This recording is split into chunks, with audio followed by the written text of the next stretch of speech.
Hello, welcome to the Higher States Show. The topic today is listening to your intuition, and I'm having a conversation with Denise O'Malley. We met through a networking organization, and I'm very grateful for her as she already shared her gift with me. The Higher States Show today is on with me, Healing Magician or Healing Magic 27, Jana. And yeah, let's go into it. Denise has a wonderful story and gift as well that she already shared with me.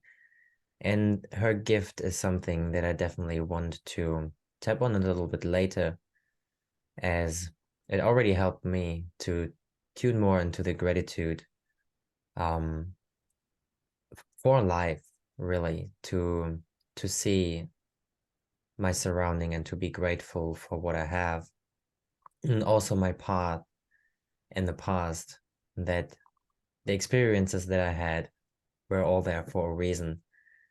And yeah, gratitude is a big part of also strengthening our abilities, right? Our psychic abilities, even where the intuition comes with into the game.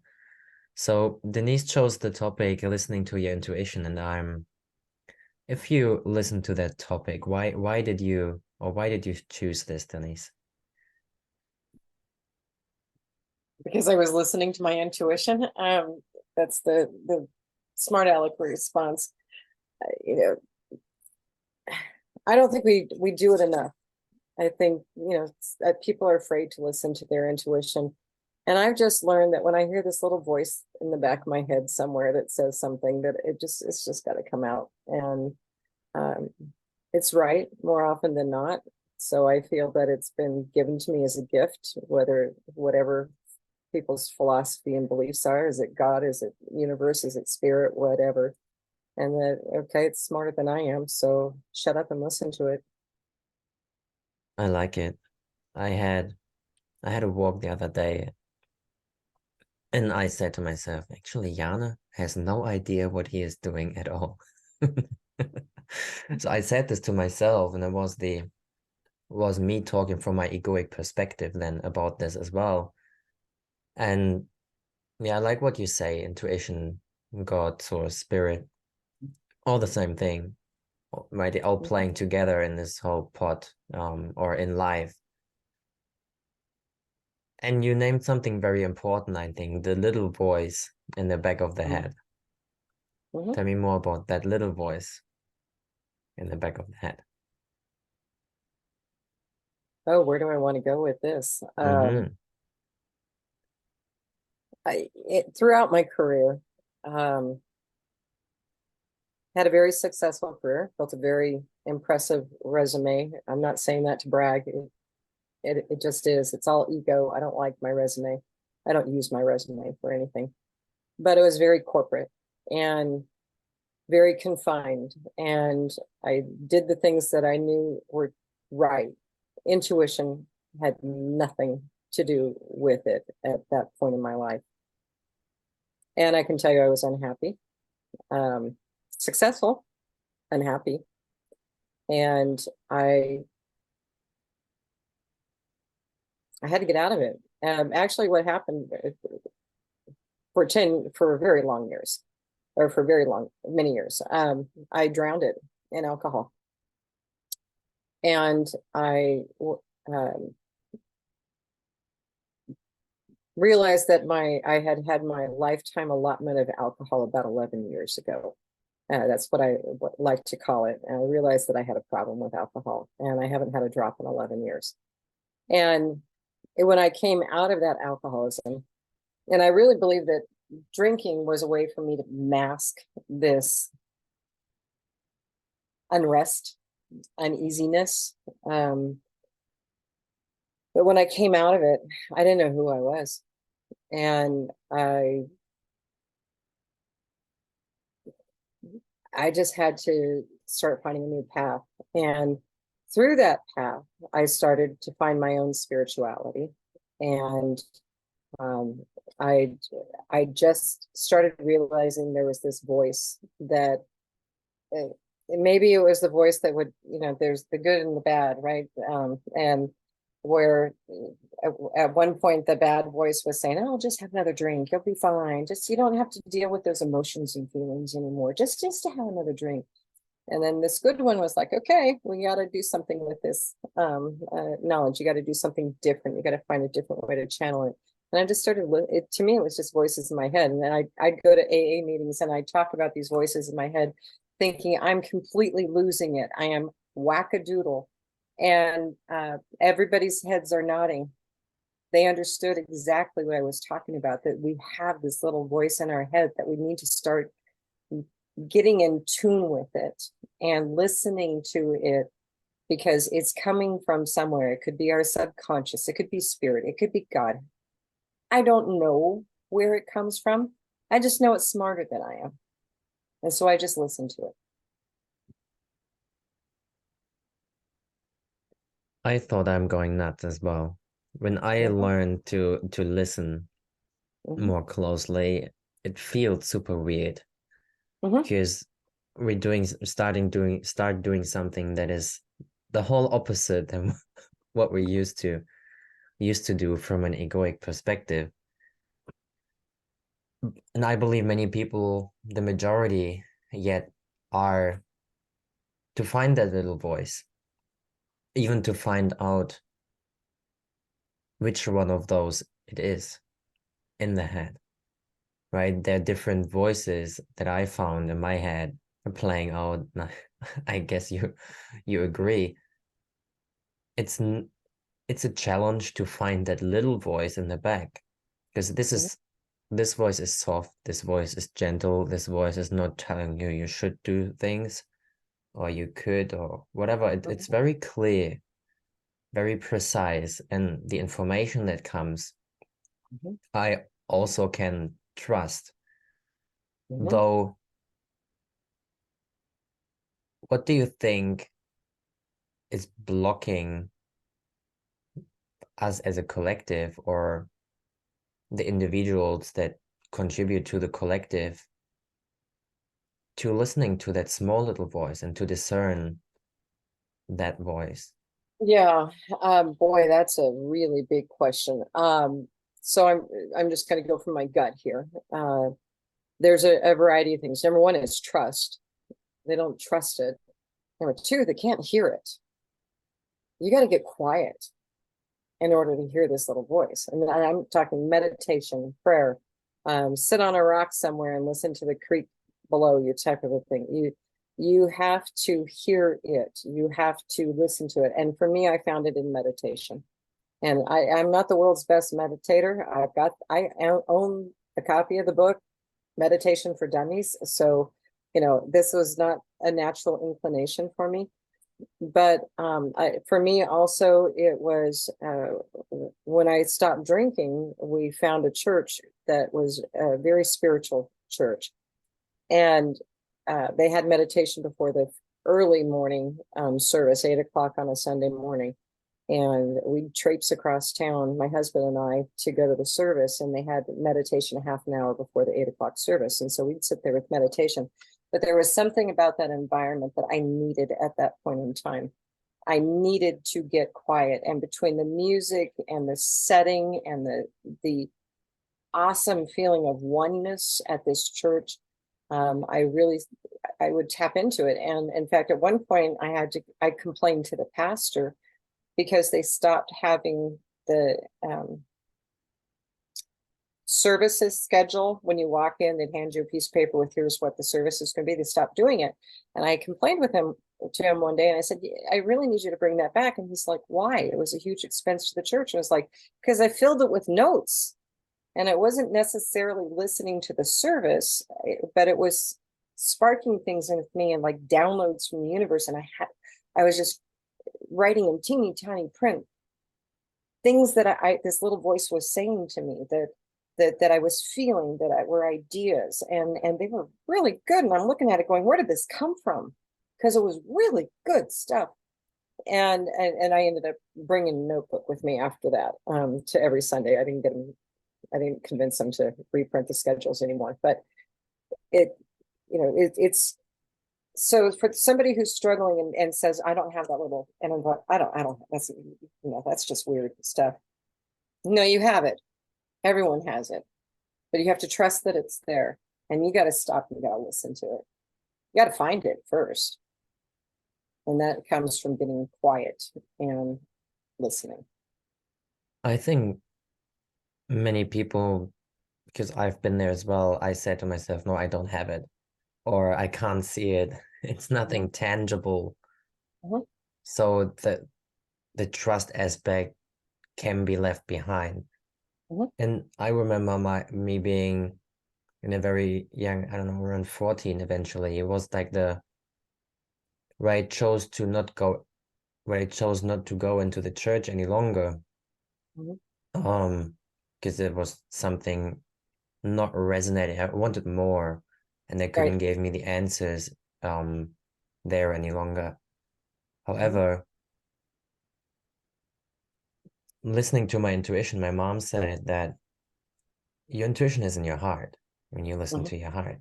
And then therefore, when the heart is not, it's blocked, right? And you kind of do this, you Yeah. want to protect yourself, then it's difficult to listen to that voice. And I'm like, well, what's the difference? Like head and heart. And so it was not easy for me to tune in. I could grasp it, Mhm. though I haven't hold on to it too tightly. So I have Yeah. to say, I always was very emotional, sensitive, intuitive, though I wasn't trusting that voice.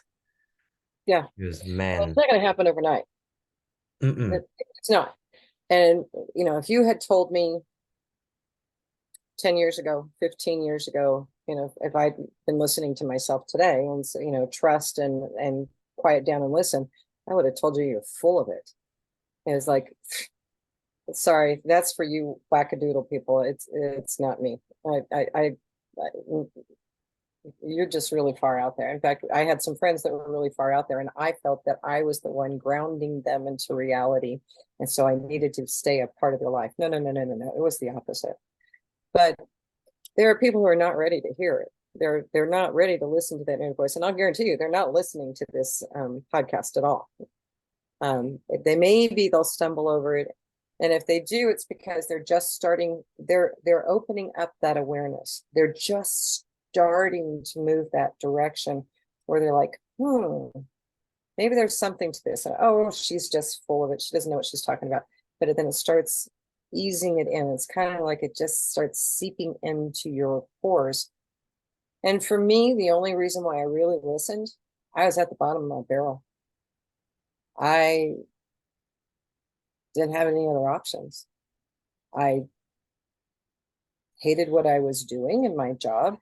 I quit my job without a backup plan because I no longer felt authentic to me. I didn't know what I was going to do. I was the primary breadwinner in the family. I was at the bottom of my barrel, and I decided when I'm at that point, it's like, okay, I like to journal, and I do something called meditative journaling. I don't know if it's a real thing, but it is for me. And what it is I'll be kind of getting in my zone in a meditation, and something will come to me, and I have a journal right there, and I write it down really quick, and I just let it go. And then anything that comes out, I just write it down real quick, and then I keep going. And then afterwards, when I'm out of meditation, I'll look back over the notes, and just like it was when I was at church, I don't know where that thought came from. But those are the things that would give me comfort and support, because in those writings, I was seeing things like, you have the answers and the solutions. It's within you. You can do this. You have greatness inside of you. So there were all these affirmations that were coming out, which were not the affirmations I was speaking out loud. And I didn't feel it. So I don't know where it was coming from. But somebody who's not ready to trust and not ready to listen, they may have to hit the bottom of their barrel, or they just need to learn it by osmosis. And they have to have the desire to have a change in their life. There are people who will go through life with no desire to change. And I have some of them in my family who think I'm nuts, but they they don't see it. They're not ready for it. And all I can do is be perfectly me around them so that If they ever have any questions or ask, they can ask me, but they're not ready and I can't shove it on them. And I think the people who are listening this and the people who really are now awakening and learning to trust their gut. I like it. I trust your gut. I was Mhm, thinking about to pitch that in a way as well one day. mhm. Because this is about it, right? People do resonate with Yeah. that. People say the gut feeling, but I've been in between the family, always observing, holding space, although I wasn't involved in drama with anyone in the family, never. And being there between three different parties who are all having an argument with each other and holding space for everyone, just like being there. Mhm, I mean, this is an achievement, I think, mhm. right? But we're not here to change them. We're here to show them in a way that Yeah. they are then, when they're ready, they know where they can find us. Well, we lead by example. And, here's the deal. I'm happy. I wasn't happy before I left my old world. Even after stopping drinking, I wasn't happy. I was glad I wasn't drinking anymore, but I wasn't a happy person. I'm happy with who I am. Am I perfect? By my definition right now, I am. Do I have everything? No. You know, uh, Money comes and goes. I don't stress about it. I have a roof over my head. I have three fantastic kids, a husband who's very supportive. I got a dog and a cat that won't leave me alone. I own my home. I own my business. I'm doing what I want when I want. Um, you know, not everybody's happy. My investors are probably not happy that I don't communicate as much with them as I probably should. There's things aren't there's things that can be improved on, but I'm living the best life that I can. And wherever we are at in the moment, so wherever you're at now is perfect, where as it is, right? And from there on, you do the steps that you need to take to grow in the way that is right for you, not the way society says it, not the way your mentor says it, not the way your parents said it to you when you were little, right? So all of those things, we kind of learn to own who we Yeah, are ourselves. And then from there on, like, okay, what resonates with me, right? yeah. Excuse me, I obviously have a relationship with you that I say, okay, well, I want to have a conversation with you on the podcast, right? I don't invite everyone to do this because I also want to be very selective about the content and the energy that is provided in the space for the people. And to go back to the trust thing that you Hmm. mentioned, like when you're then in the surrounding with the family, this requires then trust because you look different, right? You eventually, when you're intuitive, you feel what other people feel. If you're empathetic, you maybe even listen to voices or to thoughts that they send to you. I mean, it all happened to a certain degree, although if we're aware or not of it. But what do you think do we need to be who we are, although in surroundings where everyone else is doing things differently?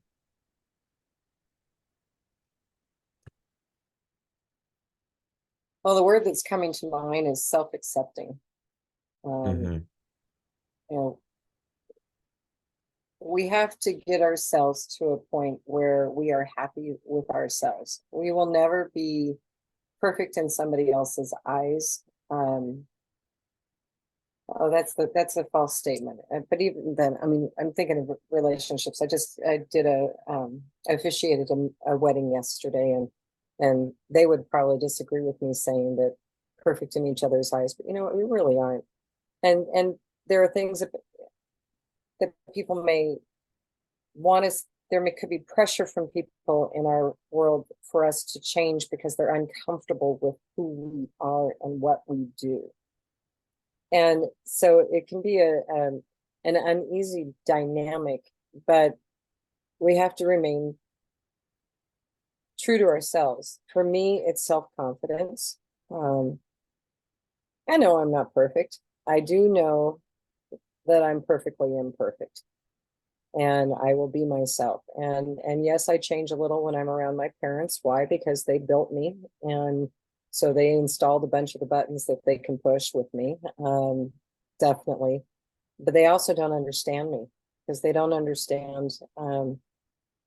They don't ask questions, first of all, of anything about who I am as a human being. My sister and I are completely different, but she accepts me. She doesn't get it. She doesn't understand who I am, but she accepts me. But they don't try to change me anymore. And I have eliminated people from my life who are trying to change me. I'm perfectly okay with somebody saying, I disagree with you, and I think that this is the case, and let's have that conversation. It's an adult conversation. But the people who tried to change me growing up, my grandmother being one, I was never ladylike enough for her. And so, good girls do this, and they sit like this, and they talk like this, and they act like this, and they do these things, and in trying to shape who I was. But Grandma and I would have some really interesting conversations if she were alive today. It goes to self-confidence, self-assured. A lot of people don't have that, but if you know that you're missing something and you're wanting that something in your life, it is your responsibility to find a way to get that.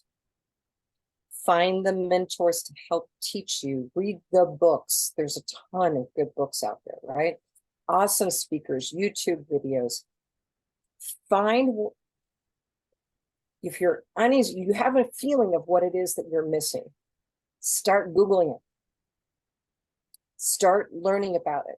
Start asking yourself the questions. Is this right? Or is this wrong? Do I agree with this or do I not agree with this? Ask yourself those questions. You're responsible. You are responsible for yourself, period. I like it. And many people look out of themselves to get the answers, but the intuition also lies within, right? I can't rely on your answer, that it's my answer of how you approach things, because my individuality is the most important thing. And then again, I mean, I hear you. When I want to see how far I'm coming, I would say I'm on a pretty good way. I call my family because because they do trigger me in a different way, right? They can shine the light onto those places that I try to overlook. And I haven't been there for 3.5 years, so I haven't had physical contact with them for 3.5 years. And this even will be a big challenge that is coming up very soon. Yeah. For me to be again in those environments that shaped me so differently, and now having been away. So going into the alone time, and you mentioned it earlier, how do you think to learn to become self-acceptant and self-confident, right? How does the alone time play in it? You're asking me questions I've never sat back and thought about. So you're making me sit and think. That's good.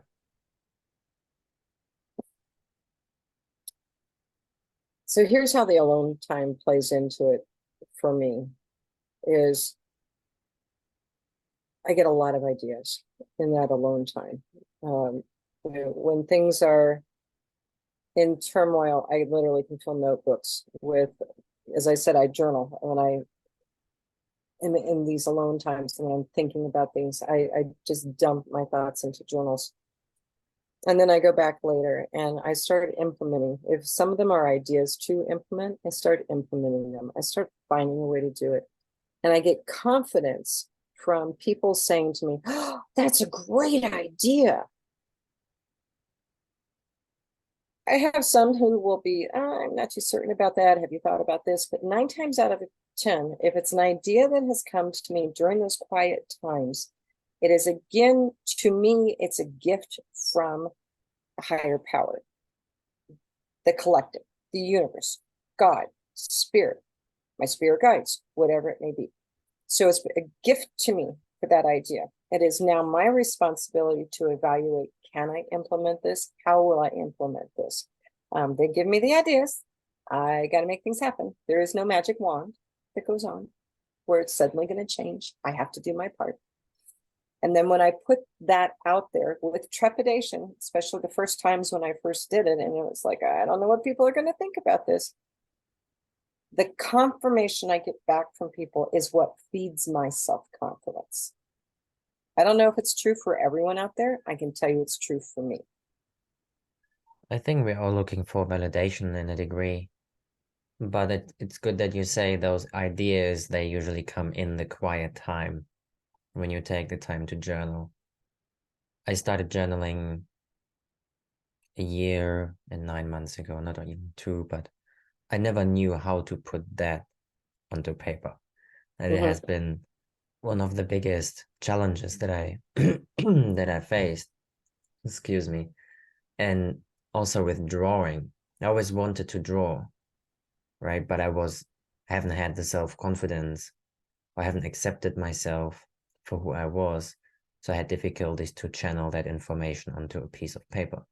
Now I'm rarely having a day without having a pen in my hand. And I do like that. Yesterday I drew something, or 2 days ago, for a little girl because she was sad. And I just set the intention to channel something for her, like a healing piece of paper, right? Like, and I draw this for her, and that was the most beautiful thing that I've ever did, I believe, because there was so much love in it, so much care. And I think it comes also back of self-care. Right, the moment that I started listening to my intuition and following, I'd learned to take care of myself in a different way. Because I started very early with going out partying, smoking, drinking, taking drugs. And I came out of this all 2 years ago, all in 1 year. I stopped doing it all. And I found out that the choices that I made before, I want to also show how important is the choice that we make, right? Because I wanted to get something else, right? You say we have to take responsibility, we have to get it, we have to find a way to get what we want. And it has been a bumpy road in the last 2 years for sure. But now I see the fruits on the tree, right, growing, or even some to pick already. So we find a way to get it, but we have to make different choices, right? Because I wasn't treating myself quite good. I couldn't say I love myself, or even if I said it, I wasn't feeling it. And the intuition again comes through the feeling. It's not really a thought that we consciously produce, it is more something that we receive. Right. So what's your take on? And it's something that we receive. Um, so this is a good time, actually. There's to transition to something you alluded to, is to the special gift that I suddenly have, because I'm seeing things right now. So I have to talk about it too. So when we and I don't really remember your entire question, so I'm going in probably a different direction. So bear with me if you wouldn't mind. You channel what you have to do. Yeah. Yeah. When we start listening to ourselves and start trusting what we're hearing, and start having that self-confidence with it, because things get validated, some amazing things can open up.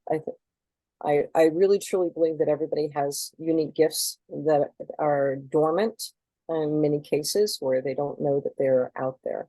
And I had one of those dormant gifts for most of my life. And when I started walking my path and started being true to myself and listening to this voice, things started opening up for me, and I started realizing that I was seeing symbols. And there's a long story that how it transitioned, and I'm going to stay away from the whole story. But I just started seeing symbols with people, and I didn't know what they mean. I don't know what things mean in some cases. I have to Google anytime I see a symbol with someone. And what happens is as I started sharing these gifts with people and trying to understand it myself, I started getting validation back from people that, that what I was saying to them was true. From somebody missing their parents, and suddenly I see an acorn, and I don't know why I'm seeing an acorn. I don't know what an acorn symbolizes. I Google it. It doesn't make any sense.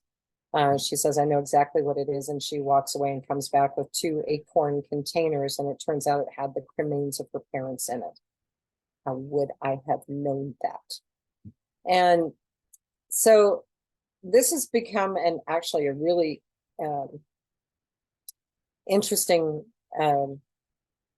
evolution for me in terms of intuition and listening to that inner voice. Is I don't know why it crops up. I don't know what it means.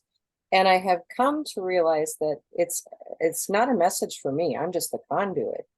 It's a message for the person who I'm having a conversation with, or I'm listening to, or something.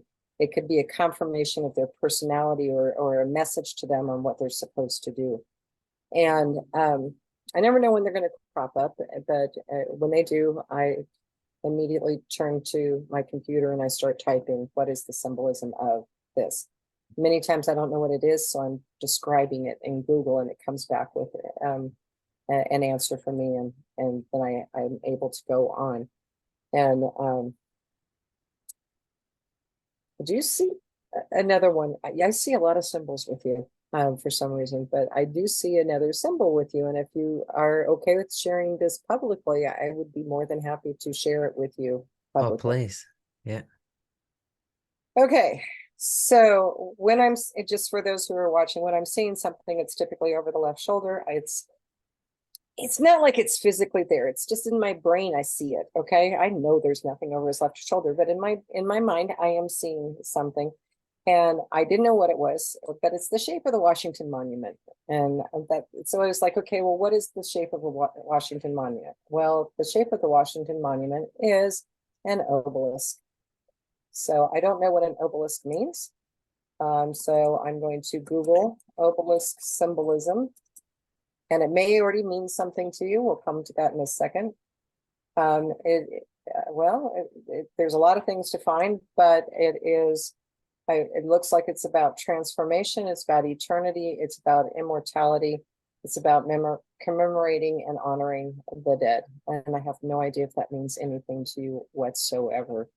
But there is something about an obelisk, an Egyptian obelisk, that is a message for you to do something with. Thank you.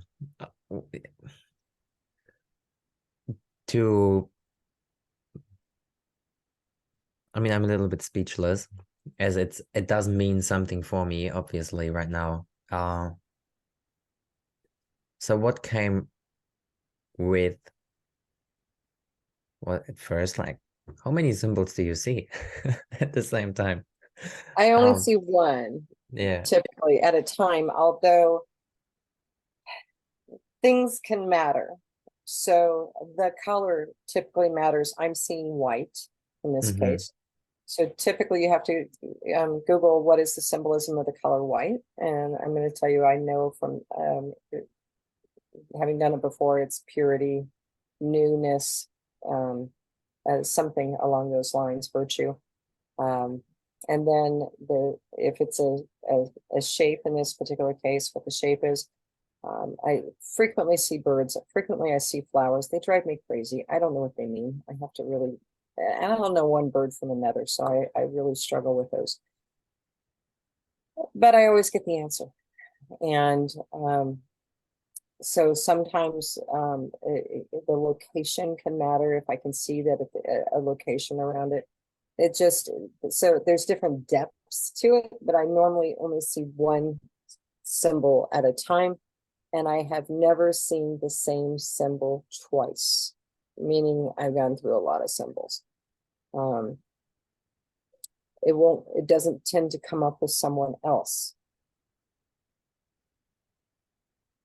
And so if when when you say that you see the symbol, then there's a different depth to it and location. So can I envision now, because I see something, if you when you describe it, I just want to be sure if I see the right thing. I do get visions behind my eyes when people tell me stories, so I turn out to see what they see in a degree that is weirdly to explain. But is it that you see the location of the symbol? I mean, you mentioned Egypt, an example. You mentioned Washington before. Can you explain a little bit the connection? Yeah. In your particular case, I don't think the location actually a has anything to do with it. I think it has to do with the color, white, and the shape. I just happen to know when I was seeing it, the only thing that I had to equate it to something that looked familiar to me, and what looked familiar to me was the Washington Monument. So in this particular case, it has nothing to do with the United States, Washington, D.C., politics, or anything like that. It is just that it was telling me that this is what it was, and I couldn't remember off the top of my head what is that type of shape. Yeah, you connected that way. Yeah. Cool. Wow. So what I got a sense was definitely, I do resonate with every word you say, and I think I have to go deeper myself into this symbol then. I mean, you already gave me two other symbols on other days. So they all meant something for me. So thank you for sharing that. So what I'm wanting to really help people gaining more access to the understanding, or into bringing them into the awareness that how much I think when I started like this, when I accessed my intuition on a deeper level, and when I learned to trust myself on a deeper level, I mentioned self-care before, I stopped drinking, I stopped doing drugs, right? I stopped smoking, and it helped me to strengthen my intuition. And I think when people are always in a rush on doing the next thing, it might even be stress, right? Because why are we doing those things? Because we are in stress and we want to feel certain feelings. We want to have that rush, right? And we have it, and then it's gone the next day, and we wake up after a night out and we're like, oh, wow, again. Oh, and we're incredible geniuses when we're drunk or stoned or whatever it is. We solve all the world problems in that time. The only problem is we don't remember what those solutions were the next day. So we think like that. It is interesting, but also it lowered my vibration a lot, is what I became aware of. So I want to say, although as an advice from my side for everyone who is listening and who has experiences like that still, which is okay, we've all been there, we've all done that, and it's about you, how you choose to live your life. Though for me to really access my higher powers and my psychic abilities and to become more firm, more strong in the confidence that what I'm receiving is the right thing, or actually even receiving things, it helped me to be pure and to stop taking drugs and alcohol and smoking, because therefore I created the space for the information to come in. I vibrate on a higher frequency. Yeah, share a little bit to that. I feel that you might be able to give some helpful advice as well for some people. If we're wanting to create change in our lives, and that is operating at a higher frequency, right? Just by the nature of wanting to make changes in your life, you do have to clean out the past.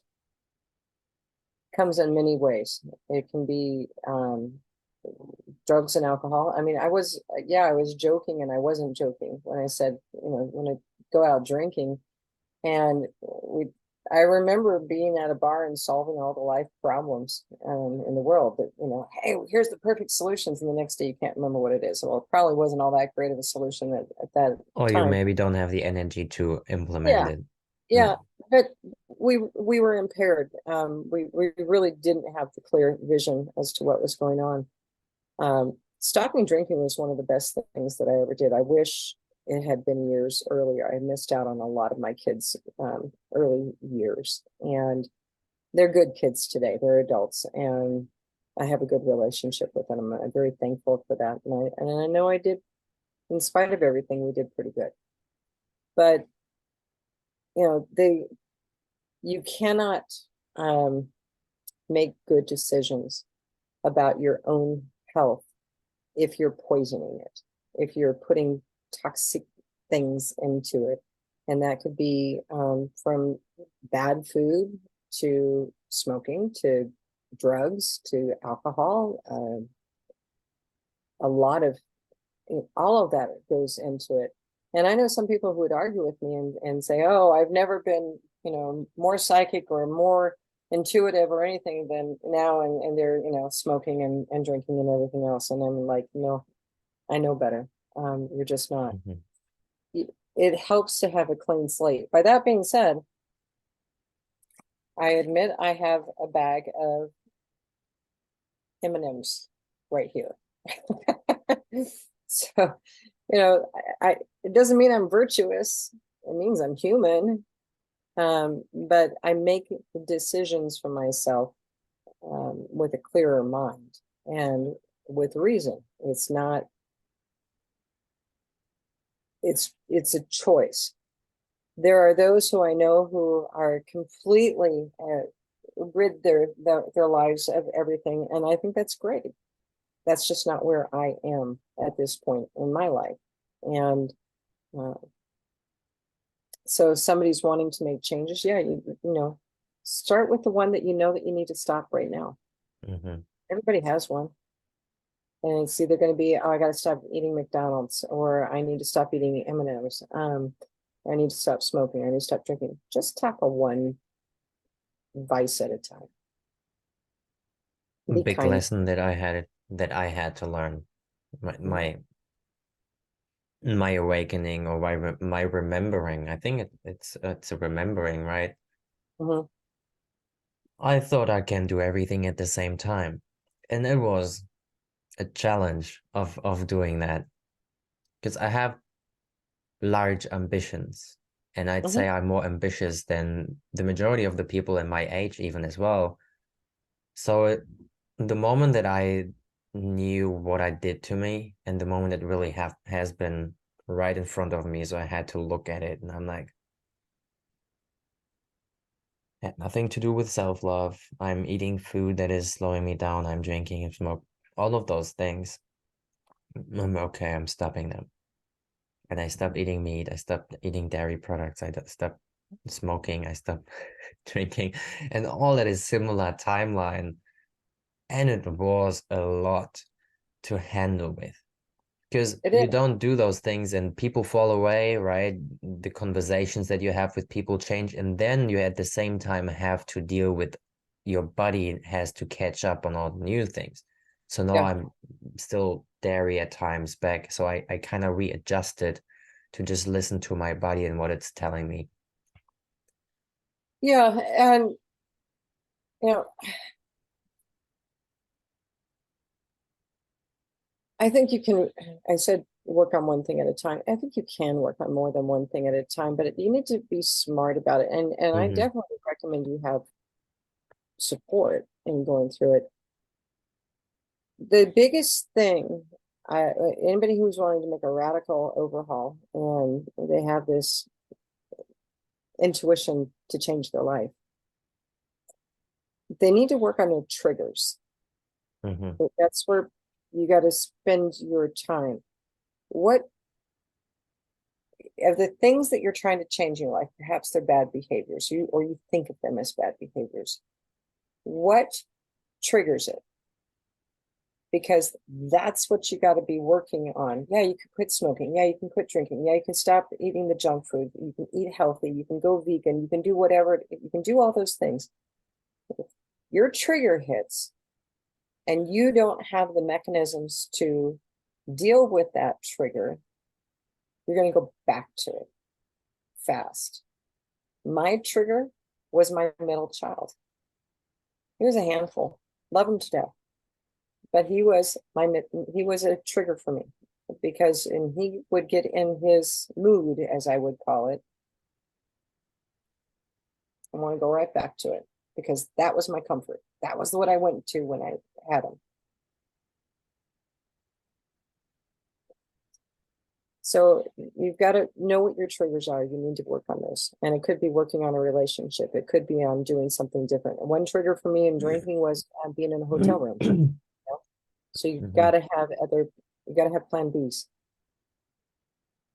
Big times. And knowing that when things changing, when we choose to change, right? When we choose to make new decisions to live another life, one step at a time is important. If you do many, then many things will fall away at the same time as well. And I've been sitting by myself, didn't have any conversations any longer with anyone, because the people that I attracted at this time, they all had the characteristics of me doing everything that I stopped doing. So it's about to find that balance, and the triggers important. Like for me, I stopped smoking cigarettes in a way that I smoked herbs first. I bought herbal cigarettes in the shops rather than having all the other crap I just said putting into my body. So this was a step-by-step process that I did as well. So whatever way we find, or whatever way you find for yourself, it is, at first it is your life. You know it. But one step already, right? Changing, eating less sugar and not having those ups and downs, right? A sugar high, sugar drop, sugar high, sugar drop. Like there's one beautiful line, Monolink is the artist, and he's like alchemical lyrics. Like he's an alchemist in my understanding, the way that he talks, the lyrics that he brings. And he says, they gave me sugar to stay silent. I'm like, wow. And this is what people do with their kids. Oh, you're hyperactive. You have so much, and oh, you want something from me? Here, there you have a lollipop. Oh, mom, I want more. Yeah. I just had that conversation with Sugar with my sister who is trying to get healthy, and her love language with her wife is candy. Their love language is bringing home their spouse's favorite candy because they saw it in the store. And I literally, the reason why I have the M&Ms on my desk, I went on Saturday and rid her house of the candy. And then we had the conversation about you need to find new love languages. And so, that's what they're going to have to work on. But yeah, I understand. It's interesting. And I grew up hiding myself in front of the cupboard behind the chairs and table, eating sugar cubes. Right? I would had a time from 14 to 18, 19 with energy drinks almost daily. Yeah. So my heart was telling me, stop it.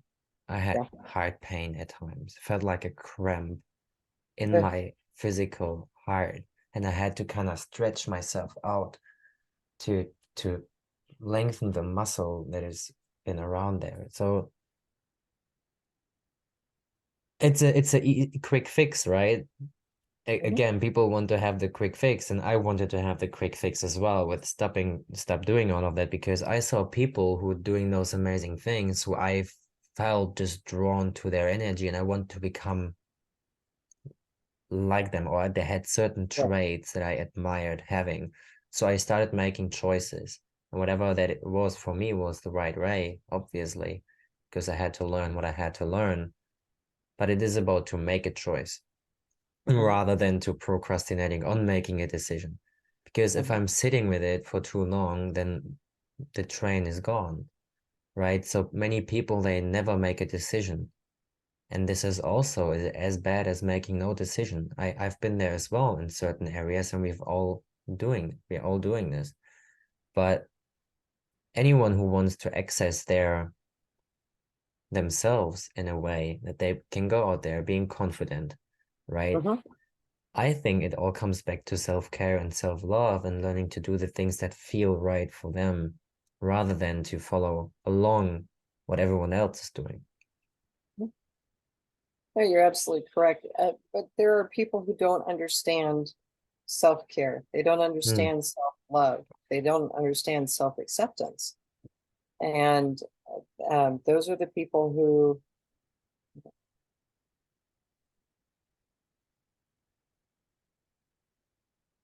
there's one group of people that they'll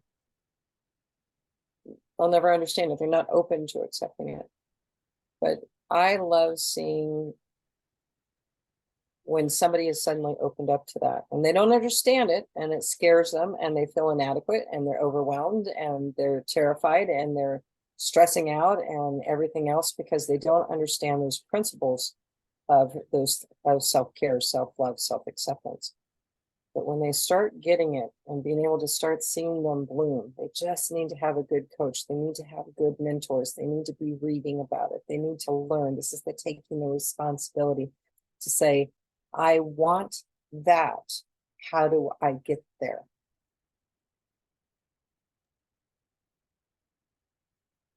I hear you, and I believe we are all, I named this in a call that I had earlier, that we have to learn to know what we came here for to do, Mhm, because we are all having different missions.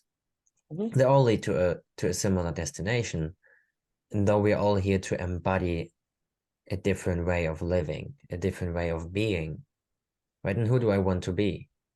And this question, I think, is a key one. Who do I want to be? If if there's no one telling me who I could be, who do I really, really want to be, right? Because this is then about us. And therefore, when we do what is right for us, if I make the choices that support that, I mhm, have energy, I have confidence, I have motivation. And many people don't have that. mhm. But although collectively we messed it up for many years and not taking care of ourselves, killing each other, raping each other, judging each other, really hurting each other. So this is collectively manifested. And we have a saying, I don't know how it comes in English. We have to put the finger on our own nose, right? Rather than to look what everyone else is doing, we have to see, okay, how can I change? How can I become better than I have been yesterday? Right? How can I treat people with more kindness and more love? Because this is actually what I want to see in the world. But again, many people looking everywhere, and I've been there because I was looking for love everywhere, but not within myself. So I tried to make it right for people. I pleased people. I said yes to things that haven't been in alignment with who I am. So, and again, comes back for me to the alone time, learning to be with yourself and to access yourself in a way, and then mentoring, right? Listening to people, reading books. I love audiobooks, right? Or watching videos on YouTube. YouTube is a library. You can go out there, you can type something in YouTube, and you find it. Usually, you can find so many things that help you grow and access who you are in a way that you then become more confident. So, I mean, this conversation is awesome. And I'm very grateful to have had that. Also to share the gift. I know that many people out there are struggling. Like, Mhm. and it's horrible to go to do things differently. What advice, if they want to, because this is the Mhm. key, like when people want to go there, what advice do you have for them?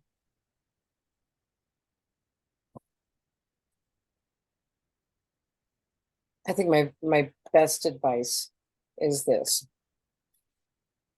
and understanding.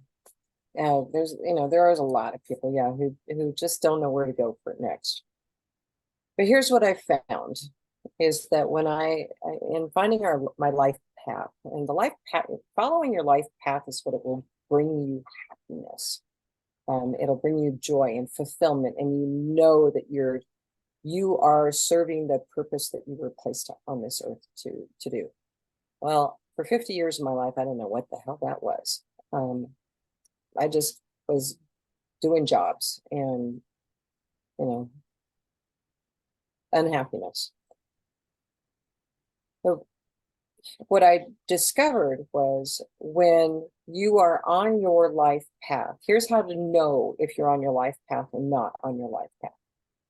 If things are coming easy for you, doesn't mean you don't have to work. I mean, but you seem to be coming together pretty easy. You're on your life path. If you're struggling, it means you're not. And you got to make an adjustment somewhere. And I struggled for years, lots of years. And when I started walking my life path, that's when things opened up. That's when my intuition opened up. That's when the thoughts came at church. That's when I started journaling an awful lot, is things were coming easier for me, and I'd opened up all of those things. But if I got my ego in the way and decided I was going to take control, I started struggling. I love that. So that's my best advice for anyone is pay attention. Are you struggling? And if you're struggling, you got to find a way to get back on your path or get back on a path. And there's an old saying, when the student is ready, the teacher shall appear. If you're struggling and you're tired of struggling, the teacher will appear to you. And then to take the chance and let the pride be behind, right? I struggled with accepting help. I struggled with asking for help. Now I realize that actually what we all like is having people asking us for help. We all love to help other people. This is naturally the way that we love, because it's validation, and we just feel that sense of greatness because we are needed. And everyone is needed. You are needed. I am needed. And it's awesome how you bring this in perspective with struggling. We can see it. Sometimes we have a blind spot and we can't even see that we're struggling. It's insane. But knowing to listen to the right people who can point on certain things, right? Not that they try to change us, but really being surrounded by people who uplift us, being surrounded by people who help us really raising our energy, rather than us having a conversation or hanging out with people and feeling as low as never before. Like, we have to see what are our people. And it's okay that not everyone is on the same path as you. But it takes courage to go there. Yes. Awesome. Thank you, Denise. Where can people find more about you?